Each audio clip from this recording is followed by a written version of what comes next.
Assalamualaikum warahmatullahi wabarakatuh. Waalaikumsalam warahmatullahi wabarakatuh. Bismillahi walhamdulillah, wassalatu wassalamu ala sayyidina rasulillah wa ala alihi wa sahbihi wa mawalah. La hawla wa la quwwata illa billah, amma ba'du. Saudara-saudara kaum muslimin yang berbahagia, di dalam kehidupan ini kita senantiasa mengambil iktibar, contoh dan teladan dari orang-orang sebelum kita. Itu sebabnya kepada baginda Nabi kita Muhammad sallallahu alaihi wasallam Allah Subhanahu wa taala menjelaskan cerita para nabi sebelum beliau dalam ayat "Tsumma naqussu 'alaika min amba'ir rusuli ma nusabbitu bihi fu'adak."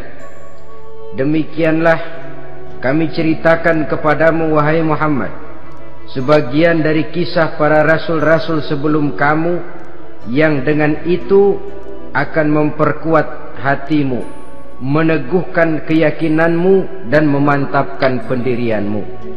Inilah manfaatnya belajar dari sejarah. Jadi jangankan kita, baginda Nabi sendiri pun oleh Allah Subhanahu wa taala diceritakan sejarah para nabi sebelum beliau, yang dimusuhi oleh umatnya, yang dicaci maki oleh kaumnya, yang terusir dari kampung halamannya, bahkan sampai ada yang terbunuh oleh umatnya. Itu seluruhnya merupakan iktibar manusabbitu bihi fu'adak, untuk memantapkan langkahmu, meneguhkan keyakinanmu dan menguatkan pendirianmu menghadapi perjuangan ini. Sehubungan dengan itu, pada pertemuan kali ini Al-Fakir ingin menyampaikan satu cuplikan kecil dari kehidupan seorang sahabat utama baginda Nabi, yaitu Sayyidina Umar ibn al-Khattab radhiyallahu anhu. Beliau adalah Umar bin Khattab bin Nufail bin Abdul Uzza dari suku Quraisy, golongan Bani Adi. Perawakannya tinggi, kekar dan gagah, melambangkan sifatnya yang pemberani, tegas, dan tidak pernah kenal takut kepada siapapun. Sebelum mendapat hidayah, Umar bin Khattab termasuk orang yang berdiri di barisan orang-orang yang memusuhi umat Islam. Ia terperangkap dalam tradisi jahiliyah, di mana gemar berperang dan bermabuk-mabukan juga merupakan hal-hal yang pernah dilaksanakan dalam kehidupannya sebelum beliau masuk ke dalam agama Islam. Oleh karena itu, dalam kehidupan beragama, hidayah merupakan sesuatu yang penting. Bagaimanapun banyaknya dosa dan kesalahan yang telah dilakukan oleh seseorang, tidak seharusnya menyebabkan ia putus asa dari rahmah Allah.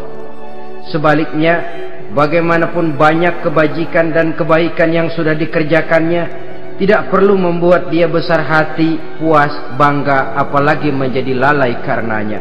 Sebab kita belum tahu akan bagaimana ujung perjalanan dari kehidupan kita ini.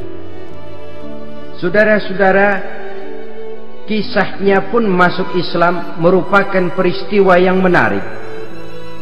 Pada satu hari, dengan pedang terhunus, Umar bin Khattab menuju Darul Arqam, tempat di mana baginda Nabi biasa berkumpul dengan para sahabat.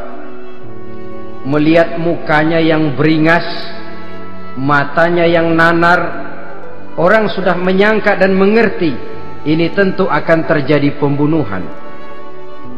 Dalam perjalanan menuju Darul Arqam, Umar bertemu dengan Nuaim bin Abdullah. Nuaim bertanya, "Ya Umar, mau kemana ente?" "Mau membunuh itu, si murtad itu," kata. "Si murtad yang mana?"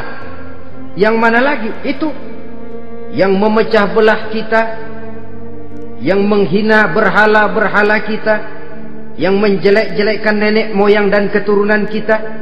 Siapa lagi kalau bukan Muhammad? Kata Nuaim, Umar, enggak salah. Tidak salah lagi. Salah Umar. Salah kenapa? Apa kamu enggak malu? Kamu mau pergi membunuh Muhammad, sementara adikmu sendiri Fatimah, dia sudah termasuk salah seorang pengikut Muhammad. Mendengar ini, muka yang memang tadinya sudah marah dan merah, tambah jadi kelabu. Bukan main mangkelnya Umar bin Khattab. Orang lain dia musuhi, orang lain dia kejar-kejar. Ini malah adiknya sendiri menjadi pengikut dari baginda Nabi. Tidak jadi menuju Darul Arqam, dia berangkat ke rumah adiknya Fatimah. Adapun di rumah Fatimah sedang berkumpul Fatimah, suaminya Sa'id bin Zaid, dan seorang sahabat Habbab ibnul Arad. Mereka sedang membaca Quran. Waktu itu Quran belum lagi dijilid macam sekarang, jadi masih merupakan suhuf atau lembaran-lembaran tercecer saja. Ketuk pintu. Ya tentu tidak assalamualaikum karena dia belum Islam. Tok tok tok. Siapa di luar? Umar. Mendengar suaranya saja, ini sahabat yang namanya Habbab ibnul Arad sudah lari ke belakang pintu. Sambil komat kamit baca doa mohon diselamatkan oleh Allah. Adapun Fatimah yang sedang memegang suhuf, lembaran tulisan Quran itu, menyembunyikan suhuf itu di belakang bajunya. Umar masuk. Fatimah, saya bang. Apa benar berita yang saya dengar? Berita apa itu bang? Bahwa kau sudah masuk Islam. Bang, andai kata Muhammad memang benar, bagaimana? Sudahlah, jangan belit-belit. Jawab saja, kau masuk Islam benar atau tidak? Ya. Saudara hadirin, begitu dikatakan iya, tangannya langsung melayang, menampar muka adiknya ini, sehingga mengalir darah dari hidungnya. Suaminya Sa'id bin Zaid yang mencoba melindungi istrinya, dipegang lehernya, dibanting, luki dadanya. Oh ini jawara ini.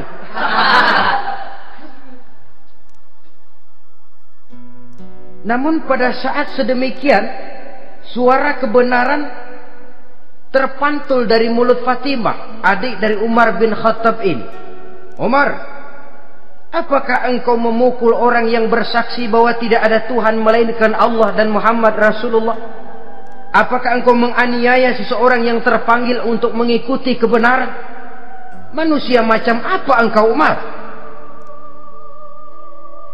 Saudara, memang dia orang keras, tapi hatinya mudah menerima kebenaran.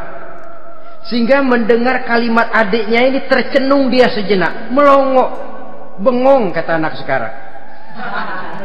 Ini kalau tidak karena keyakinan yang mantap, tidak mungkin orang ini, anak adik saya ini bicara macam begini. Umar, mengapa engkau memukul orang yang bersaksi bahwa tidak ada Tuhan melainkan Allah dan Muhammad Rasulullah?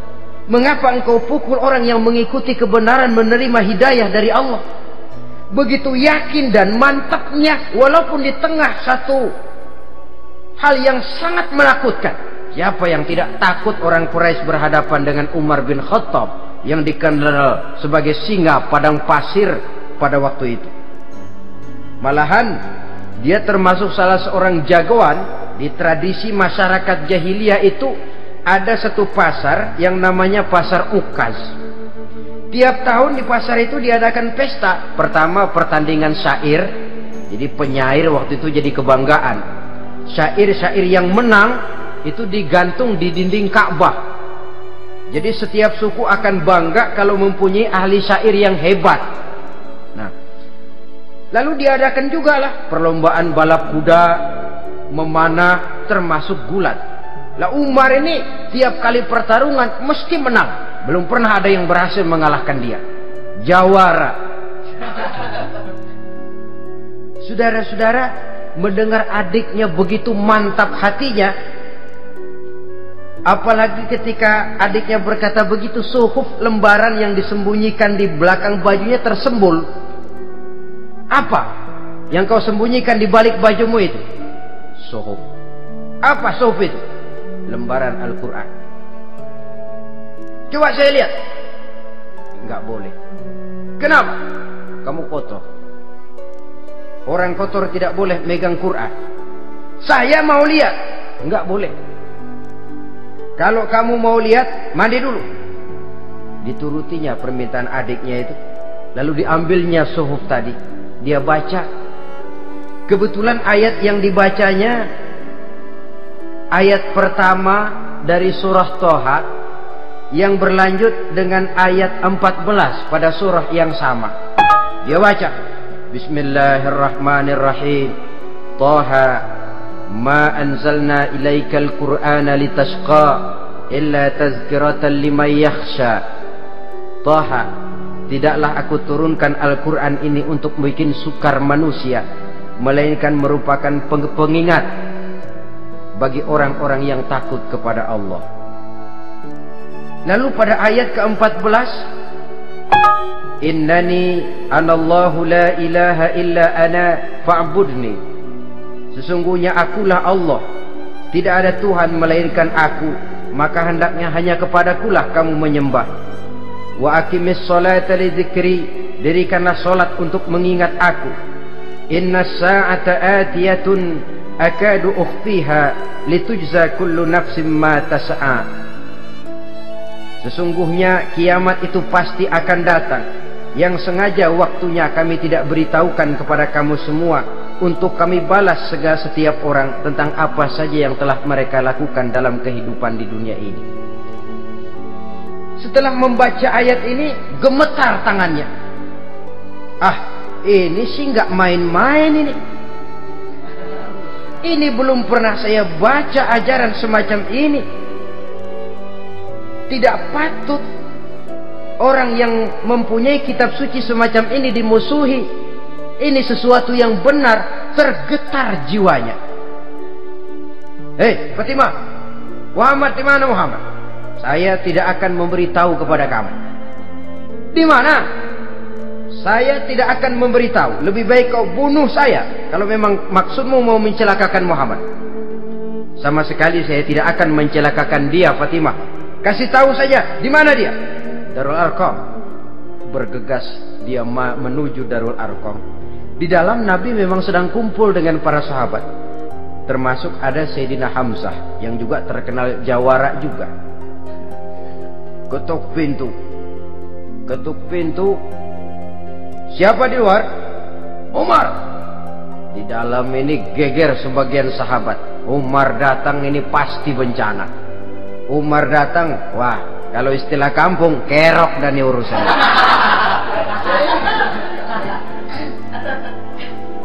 Tapi baginda Nabi menenangkan mereka. Tenang, mudah-mudahan ada hikmahnya. Sayyidina Hamzah tampil, bukakan dia pintu. Kalau niatnya baik, kita terima. Kalau niatnya tidak baik, saya paling depan. Dibukakan pintu. Begitu dibukakan pintu, Umar masuk merangkul baginda Nabi. Kemudian dengan tersendat, Ashhadu an la ilaha illallah wa ashhadu annaka ya Muhammad Rasulullah. Saya bersaksi tidak ada Tuhan melainkan Allah, dan saya bersaksi bahwa engkau wahai Muhammad adalah utusan Allah. Sahabat takbir semua, Allahu Akbar, Allahu Akbar. Kegembiraan meliputi suasana ketika itu. Kenapa? Karena sebelumnya dikala Umar belum masuk Islam, dia merupakan ganjalan yang paling dikhawatirkan oleh umat Islam. Setelah dia masuk Islam, jelas merupakan satu keuntungan yang sangat besar. Dan dia tertarik kepada Islam bukan karena bujuk rayu orang, tidak karena diberikan harta, tidak karena diiming-iming oleh kedudukan tinggi, Tapi karena kebenaran, hidayah menembus hatinya melalui wasilah ayat dalam surah Thaha yang dibacanya melalui suhuf yang dipegang oleh adiknya tadi.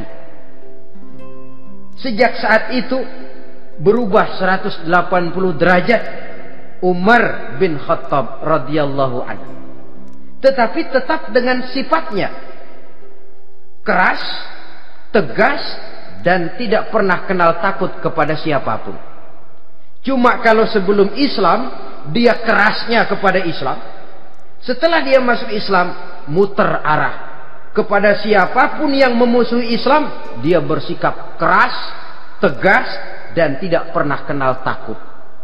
Bahkan setelah beliau masuk Islam, satu hari ketika di Darul Arqam kumpul-kumpul, waktu itu Nabi belum berdakwah secara terbuka karena pengikut masih sedikit.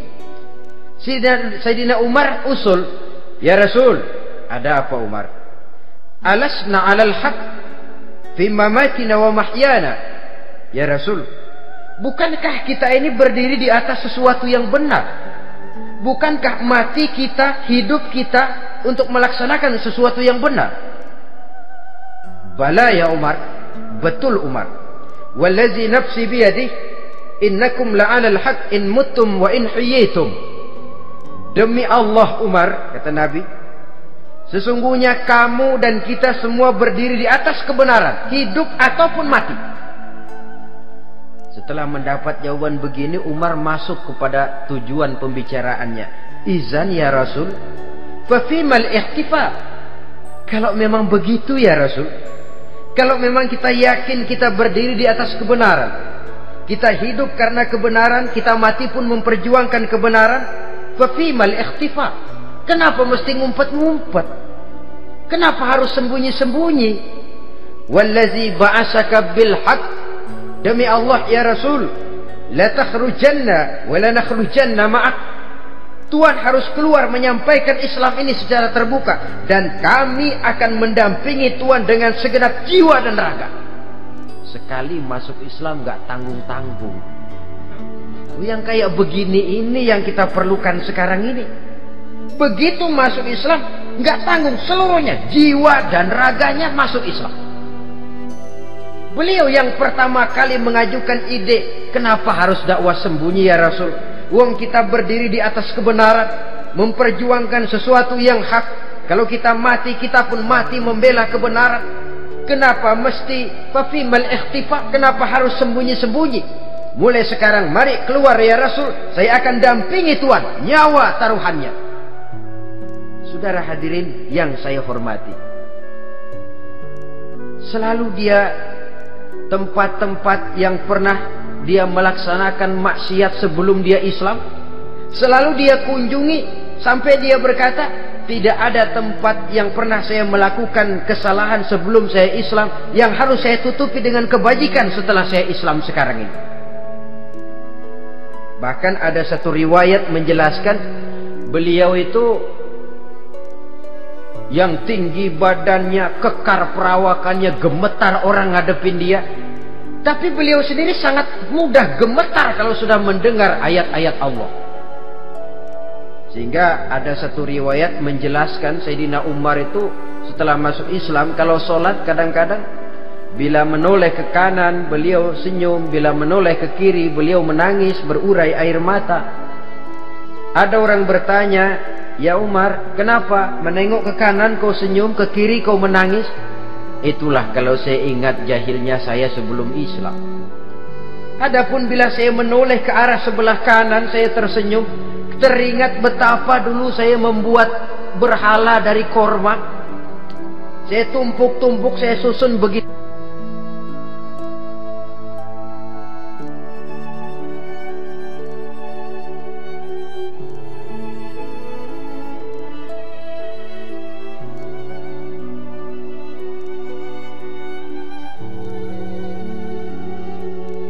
Itu rupa.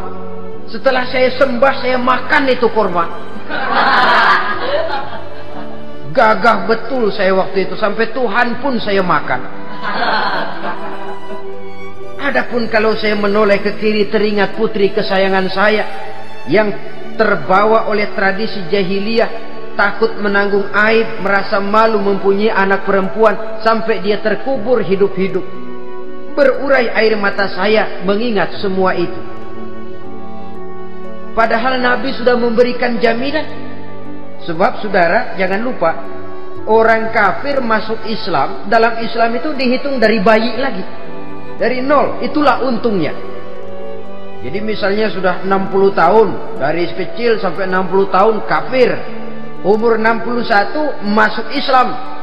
Nah, sejak umur 61 itulah yang dihisab oleh Allah. 60 tahun ke bawah gratis bersih pemutihan. Istimewa betul. Tapi jangan lalu diniatin, gua kafir aja. Nanti sudah tua-tua mau giliran mati baru Islam. Nah, itu diniatin lain. Ini yang karena faktor hidayah, saudara-saudara. Nah, cintanya kepada baginda Nabi luar biasa. Dalam setiap pertempuran beliau selalu di front terdepan. Bahkan demikian cintanya sampai ketika hari di mana baginda Nabi wafat, saudara-saudara. Disampaikan berita wafat Nabi kepada Umarin. Ya Umar, baginda Nabi sudah wafat. Kamu ngomong apa? Baginda Nabi sudah wafat. Bukan sedih, nyabut pedang, keluar matanya melotot. Siapa yang bilang Muhammad mati, saya tabas batang lehernya. Begitu cintanya beliau kepada baginda Nabi, sampai-sampai nggak menerima kalau Nabi wafat. Taruhlah nggak bisa mati bersamaan, bolehlah mati beriring-iring saja barangkali maksudnya. Saudara-saudara, cabut pedang, kelayaban kemana-mana. Ayo, siapa ngomong Muhammad mati, saya tebas batang lehernya. Sampai bertemu dengan Sayyidina Umar, Sayyidina Abu Bakar. Di tempat orang banyak, Sayyidina Abu Bakar yang bijaksana ini pidato.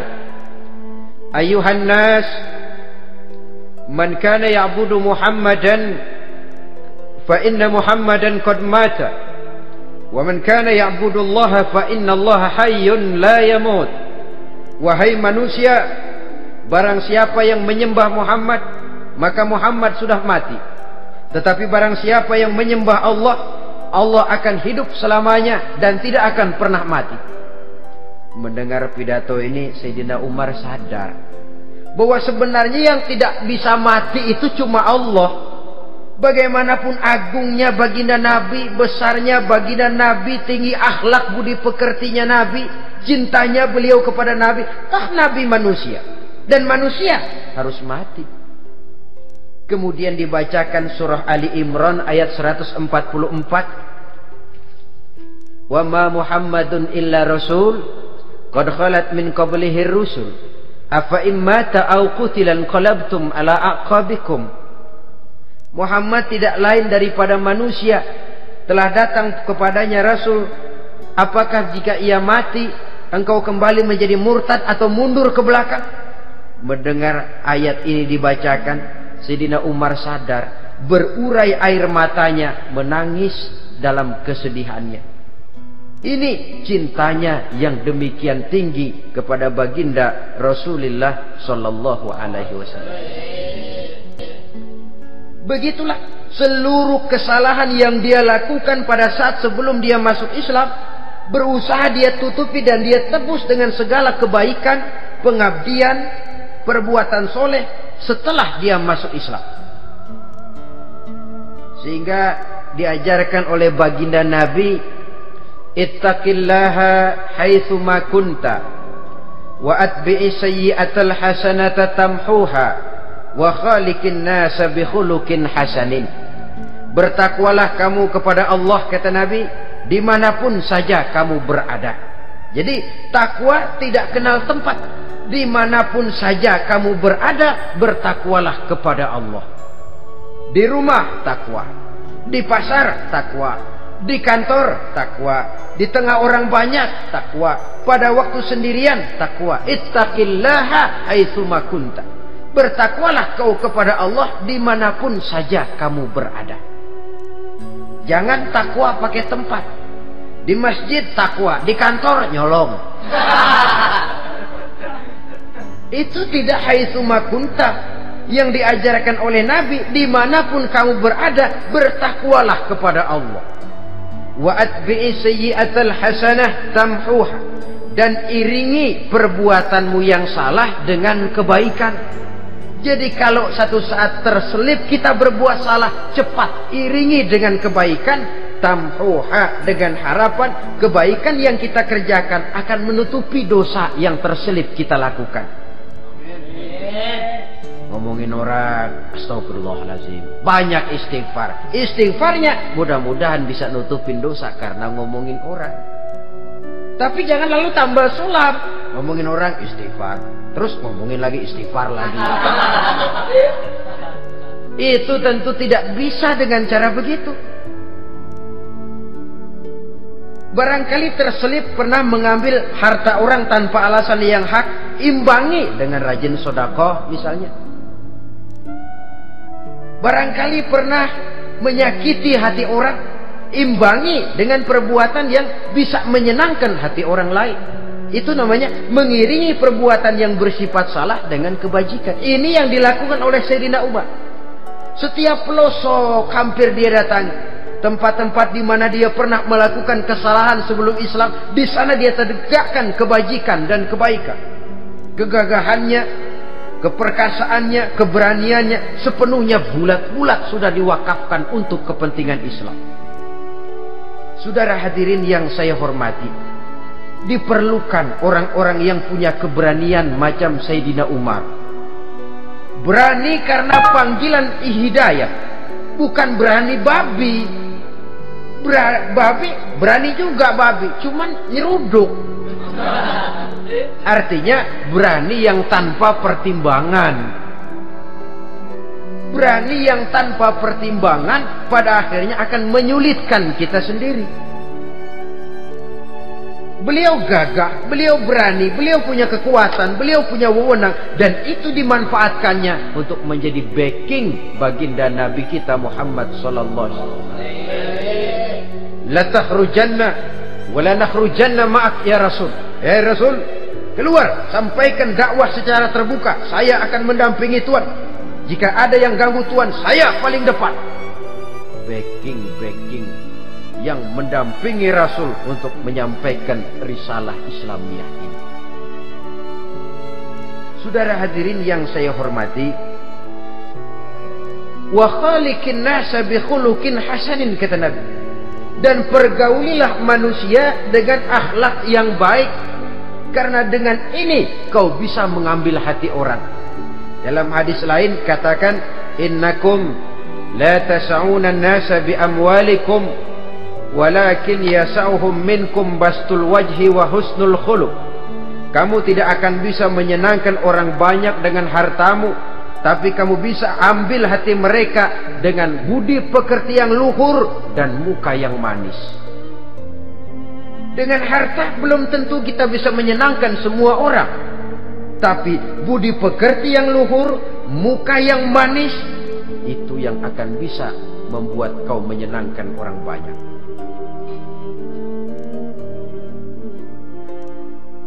Setelah baginda Rasul wafat, pernah ketika berkumpul, Sayyidina Abu Bakar berkata kepada Sayyidina Umar, ya Umar, saya baiat kamu untuk menjadi khalifah. Jawab beliau, sayalah yang akan membaiat Tuan. Tapi Anda lebih utama dari saya Umar. Keutamaan saya akan saya berikan kepada Tuan untuk mendukung kekhalifahan Tuan. Di sini kelihatan wataknya yang tidak ambisius. Gagah, berani, perkasa, tapi tahu diri. Enggak nyelonong. Tidak menggunakan kekuasaannya, kegagahannya untuk maksud yang sewenang-wenang. Oleh karena itu setelah Sayyidina Abu Bakar wafat, beliau dilantik menjadi khalifah, keluarlah pidatonya yang terkenal. Ayuhan nas, inni qad wullitu alaikum walastu bi khairikum. Hai manusia, aku telah dipilih menjadi pemimpin kamu. padahal aku bukanlah orang yang terbaik di antara kamu. Kalau tidaklah karena aku melihat keutamaan, keteguhan yang dapat melindungi kalian, berat rasanya aku memikul amanah ini. Sebab apa? Alangkah beratnya menunggu datangnya perhitungan di akhirat nanti terhadap Umar. Ini yang jadi motifnya memegang jabatan khalifah. Sungguh berat bagi Umar menunggu datangnya saat perhitungan.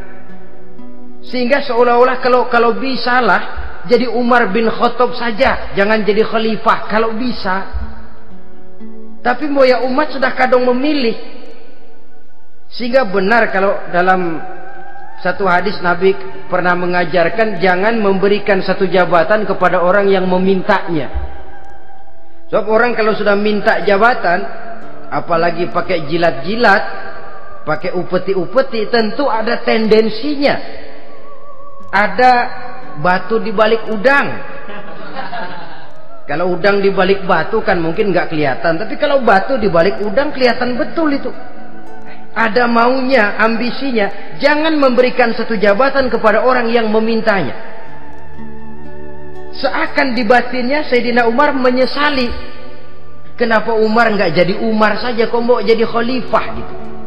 Alangkah berat perhitungan buat saya di akhirat nanti. Nah, setelah jadi khalifah, sebagai satu i'tibar, saya akan mencoba mengemukakan beberapa sifatnya yang menonjol untuk pelajaran buat kita semua. Pertama, sikapnya terhadap keluarganya setelah beliau menjadi khalifah. Kedudukan sebagai keluarga Umar bin Khattab bukan merupakan kedudukan istimewa. Itu ditanamkan betul kepada keluarganya.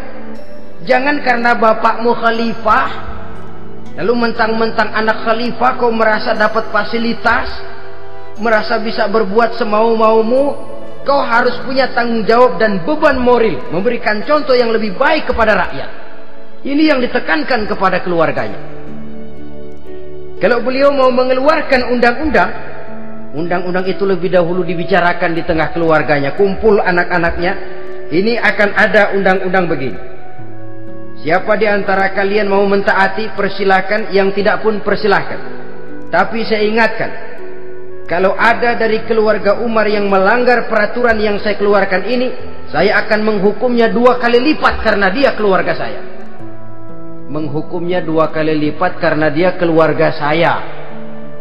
Jadi bukan mentang-mentang anak babe lalu kebal hukum.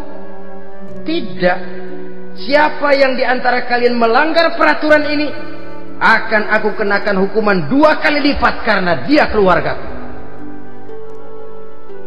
Nah, saudara hadirin yang saya hormati, lalu berwibawa, dijaga betul keluarganya. Suatu hari beliau datang ke rumah putranya Abdullah bin Umar. Ketika masuk dilihatnya Abdullah bin Umar sedang makan daging. Makan daging. Merah muka Umar. Mentang-mentang anak khalifah ya. Mentang-mentang anak Amirul Mukminin ya, kamu makan daging. Lihat tuh rakyat kita masih banyak yang kelaparan, makan daging, makan roti keras. Padahal itu halal. Sesuatu yang diperoleh dengan usahanya sendiri. Tetapi begitu hati-hatinya Umar untuk menjaga pandangan orang. Keluarga khalifah merupakan beban moral sebab akan dijadikan contoh oleh rakyatnya. Mentang-mentang anak khalifah ya makan daging. Lihat tuh rakyat, roti keras digarotin. Lain saat beliau pergi ke satu pasar. Di situ dilihat ada sapi gemuk-gemuk. Tempat lain sapinya kurus-kurus.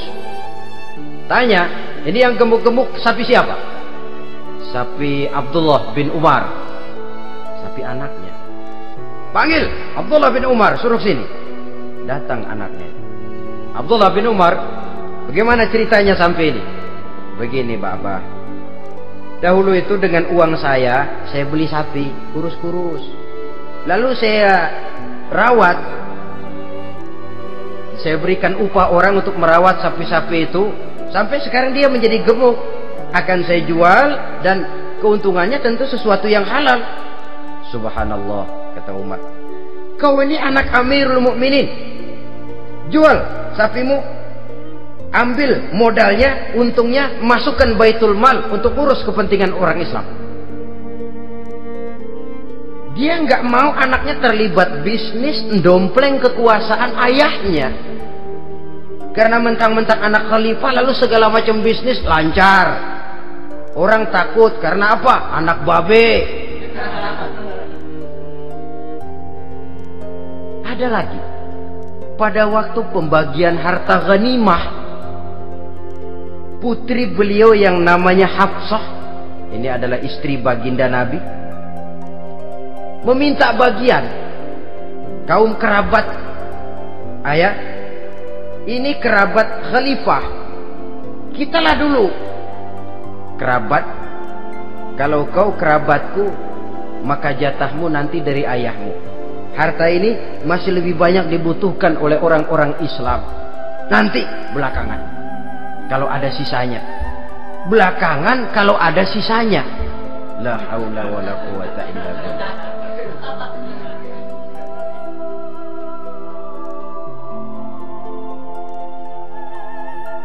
Saudara hadirin,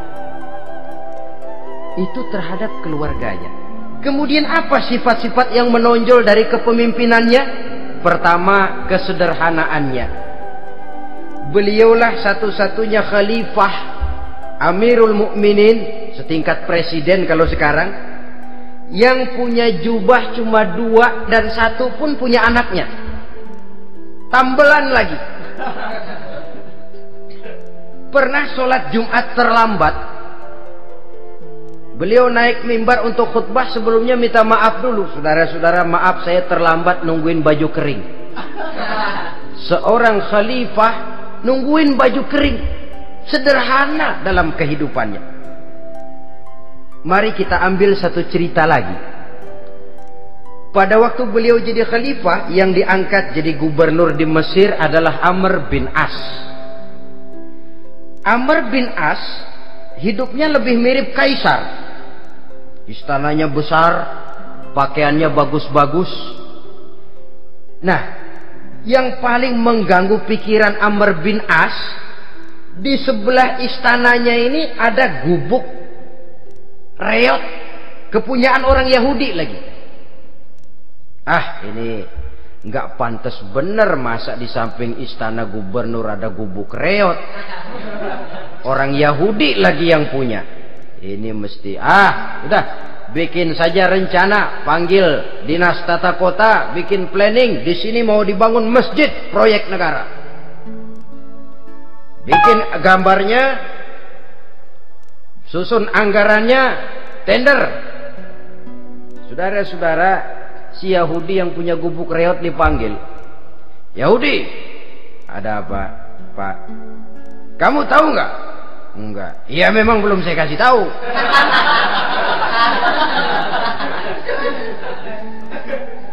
Ada apa, Pak? Itu kamu punya gubuk. Tahu? Kena proyek. Proyek apa, Pak? Kami mau bangun masjid besar di situ. Dan tidak sesuai ada gubuk reot di samping tempat gubernur. Jadi maksud Bapak, gubukmu, tanah-tanahnya mau saya bebaskan. Saya beli. Enggak mau, Pak. Saya enggak mau jual. Saya bayar 2 kali lipat. Enggak mau. 3 kali lipat. 6 kali lipat juga enggak mau, Pak. Saya dari muda peres keringat banting tulang cuma segitu-gitunya, Pak, tempat saya tinggal. Gubuk reot sama tanahnya sedikit. Makmur saya, Pak, cuma rumah sama sumur.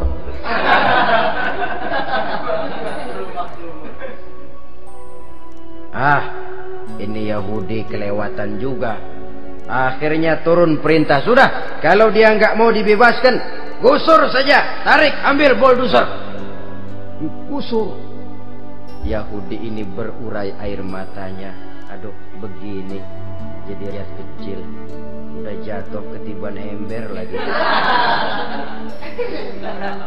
Tapi pikir-pikir Amr bin As kan bukan yang paling atas. Dia kan cuma pejabat, masih ada atasannya lagi. Lapor lapor. Yahudi ini berangkat ke Madinah. Bayangkan dari Mesir ke Madinah. Jalan. Di sepanjang jalan dia pikir membanding-banding. Kalau gubernurnya saja istananya begitu mewah, apalagi khalifahnya. Kalau gubernurnya galak main gusur, apalagi khalifahnya. Dan saya bukan orang Islam, apa dia lemin ngadu? Apa dapat tanggapan? Berangkat dia sambil harap-harap cemas. Sampai di pintu kota Madinah, dia temui orang lagi tidur di bawah pohon korma. Selamat siang, Pak. Ada apa? Pak. Apa? Mau lapor. Lapor apa? Bapak tahu Khalifah Umar bin Khattab? Tahu? Istananya di mana, Pak? Istananya di atas lumpur. Di atas lumpur. Di atas lumpur. Pengawalnya banyak. Banyak. Siapa, Pak? Yatim piatu, janda-janda tua, orang-orang miskin, orang-orang lemah, itu pengawalnya. Pakaian kebesarannya apa sutra apa, Pak? Pakaian kebesarannya malu dan takwa. Saya nggak ngerti, Pak. Itulah Umar bin Khattab. Lalu orangnya sekarang di mana, Pak? Di depan ente. Rupanya yang dia tanya itulah orangnya. Gemeter Yahudi ini, keringat bercucuran. Coba, istananya di atas lumpur. Sebab beliau berprinsip, bagaimana saya bisa menghayati nasib rakyat kalau saya tidak merasakan apa yang mereka rasakan? Bagaimana saya nggak bisa tahu sakitnya lapar kalau saya belum pernah kelaparan? Itu prinsipnya. Istananya di atas lumpur. Para pengawalnya yatim piatu, janda-janda tua, orang-orang miskin, orang-orang lemah dan tidak mampu. Dan pakaian kebesarannya malu dan takwa. Kamu dari mana? Dari Mesir, Pak. Ada apa? Mau laporan gubernur Bapak di Mesir yang namanya Amr bin As. Kenapa? Main gusur aja, Pak. Ceritanya? Iya, dia mau bangun masjid. Kebetulan di areal itu saya punya tanah sama gubuk segitu-gitunya. Saya nggak mau dibeli, digusur, Pak. Saya mau mencari keadilan. Begini. Kamu lihat tempat sampah itu? Lihat. Di situ banyak tulang. Coba kamu ambil kemari satu. Tulang unta, bawa sini. Bingung Yahudi. Pak, saya kemari mau cari keadilan. Kalau tulang mah di Mesir juga banyak, Pak. Sudahlah, pokoknya kau ambil saja tulang itu. Coker dapat dikasih. Tulang itu digaris lurus oleh Sidina Umar dengan ujung pedang. Red. Nah, kau bawa kepada Amr bin As. Makin bingung itu Yahudi. Suruh bawa tulang cuman digaris. Nanti saya ngomong apa, Pak? Sudahlah, kasih saja. Pulang dia. Sampai di Mesir. Tuan Gubernur, ada apa? Saya baru menghadap Khalifah. Kemudian beliau sampaikan ini, dikasih tulang. Amr bin As melihat tulang ada goresan lurus dengan ujung pedang, gemetar. Badannya keluar keringat dingin. Panggil kepala proyek. Proyek batal. Masjid nggak jadi didiriin. Itu gubuk Yahudi diriin lagi. Ini Yahudi makin bengong. Ini gubernur dapat tulang doang segitu takutnya.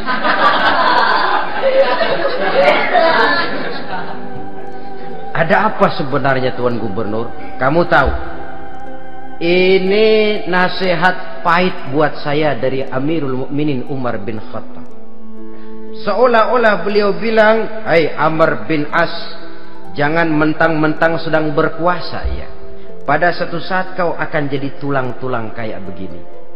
Maka mumpung kamu masih hidup dan berkuasa, berlaku lurus dan adillah kamu seperti lurusnya garis di atas tulang ini. Red. Lurus, adil, jangan bengkok. Sebab kalau kamu bengkok, nanti aku yang luruskan pakai pedangku. Siapa yang nggak ngeper digituin? Sampai akhirnya apa? Kata si Yahudi, Pak, kalau begitu Islam adil ya. Adil. Kalau gitu biarin dah Pak, tanah saya. Mau kamu jual? Bukan saya jual Pak, saya kasih aja dah. Campur gubuk-gubuknya, ambil aja dah.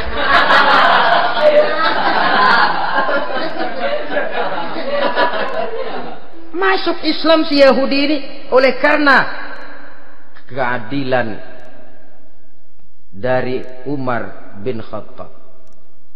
Begitulah kesederhanaan hidupnya. Sampai saudara, yang ironi betul, pernah Utsman bin Affan, Ali bin Abi Thalib, Thalhah dan Zubair kumpul mendengar berita bahwa Sayyidina Umar ini punya hutang. Bayangkan, seorang khalifah untuk melangsungkan hidupnya sampai punya hutang. Padahal Baitul Mal di bawah kekuasaannya. Berunding Utsman, Ali, Thalhah, Zubair. Kalau kita langsung ngomong sama Umar nggak enak dong, dia nggak bakalan terima. Lewat putrinya aja, Hafsah. Baik. Hafsah ngomong sama Umar, Abah, kenapa? Bagaimana kalau honor Abah ditambah, ditingkatkan supaya hutang bisa ketutup? Hafsah, saya Abah.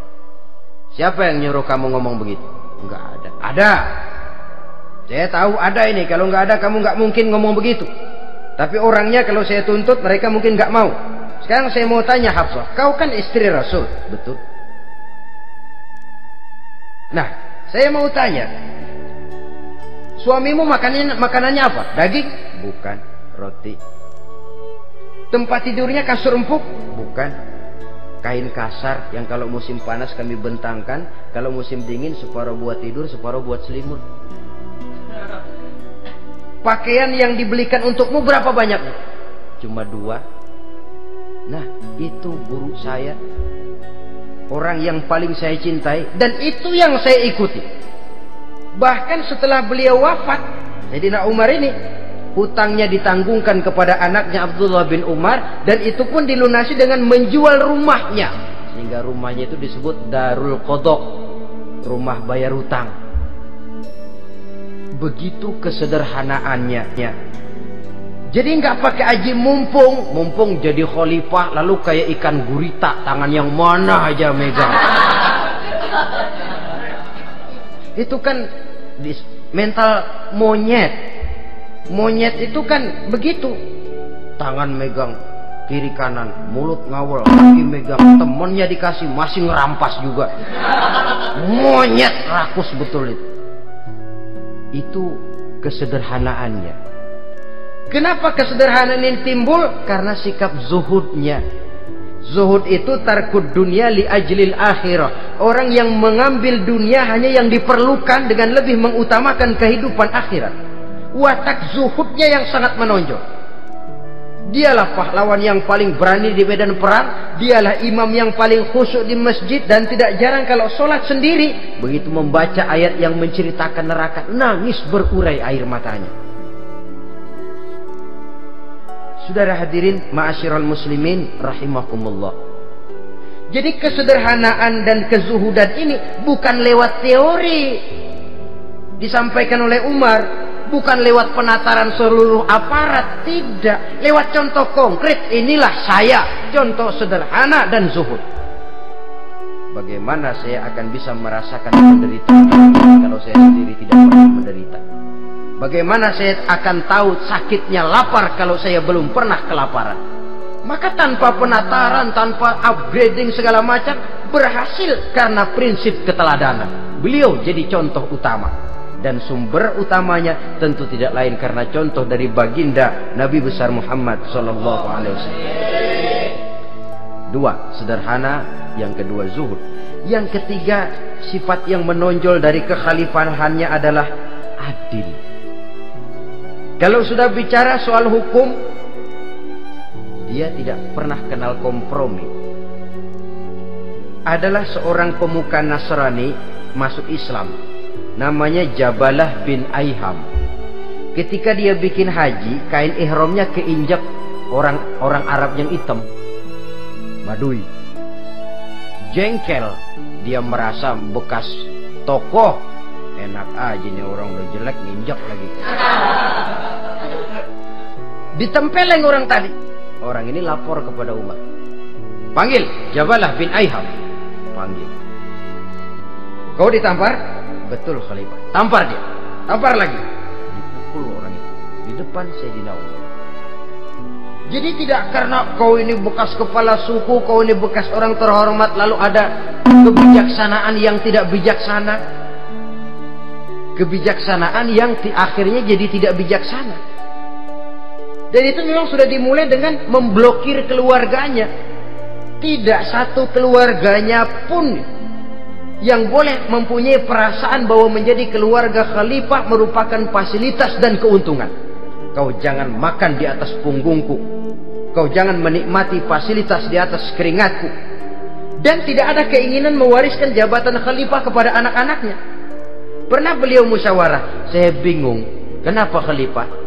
Gubernur Kufah ini sulit nyari orang. Diangkat yang lemah, rakyat ngeluh. Diangkat yang keras, rakyat juga ngeluh.